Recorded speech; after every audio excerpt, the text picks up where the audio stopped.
Kurt, we're now a few days removed from what we saw in London. Can you put into words what we're seeing from Matthew Stafford this season, Kurt?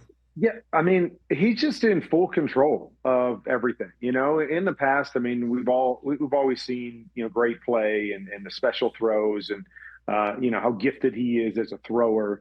But I think a lot of times what came with that was some big risks, some turnovers along the way.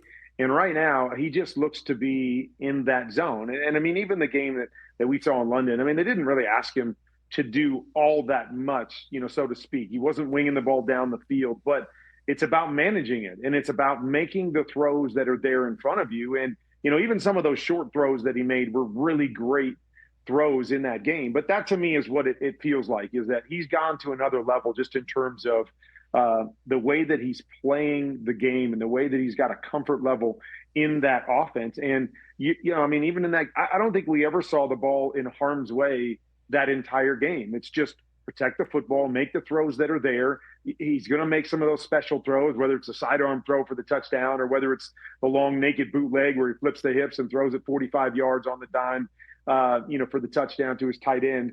But that to me is what I'm seeing that's even different than we've seen in the past, is that, making those throws, taking, those risks, but, fully comfortable doing it and not putting the ball in harm's way. And it's got this offense and this team playing really, really well. What's your takeaway from Bucs Lions, Kurt? What's your takeaway from that game, the Monday Nighter? Yeah, I mean, I think the biggest thing is that, when you look at the Bucs and their offense, I mean, they're just trying to get guys healthy so they can know who's going to show up and who's going to be there every time out. They've had guys in and out of the lineup and they've done well, and Baker's been great.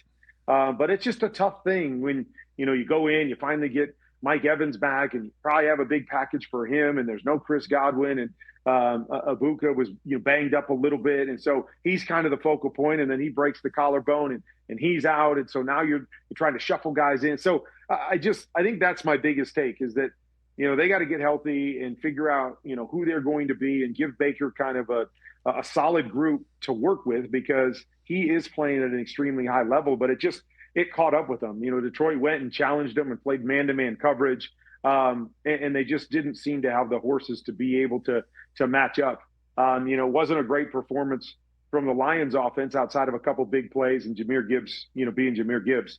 But I think my biggest takeaway was just, kind of caught up with the Bucs finally. They've had so many close games, finally caught up with them. And then I really liked what, Detroit did defensively, and they were really aggressive and attacked and did some cool things scheme-wise, I thought, in their man-to-man coverage that made it hard on the Bucs. So I think those are kind of my big takeaways from that game. Yeah, I mentioned that I think the Bucs still have a shot to go on a Super Bowl run, even with Mike Evans out. Got a side eye from some here on the program, and then the googly eyes from the NFL account on Twitter from ESPN.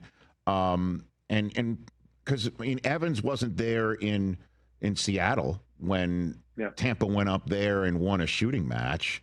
And at some point, Bucky Irving's coming back. Godwin will be back. There's and I don't think they're going to be terribly threatened within their own division. I mean, what do you say, Kurt? I agree. I mean, when you have a quarterback playing really, really well, they have playmakers, like you said. I mean, Bucky Irvin to me is one of those explosive type players that is hard to replace. And and so you get Godwin back, you get him back. Their defense to me is always a wild card, and the wild card can go either way. Todd Bowles will attack you, and they will give you a lot of different looks, and they will create havoc.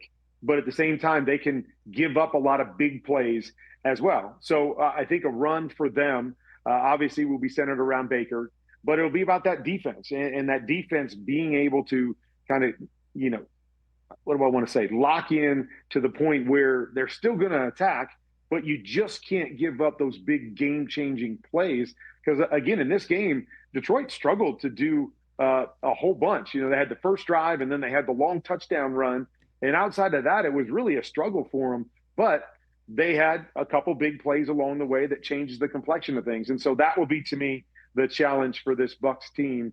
If they've got to throw it every snap like they've been doing, the pieces in and out, but really about their defense. And does their defense create havoc during a playoff run, or do they give up the big plays and does it end up costing them? Hey, you made it all the way to the end. Thanks for that. Check us out every single day streaming live on Disney Plus and the ESPN app 12 to 3 Eastern.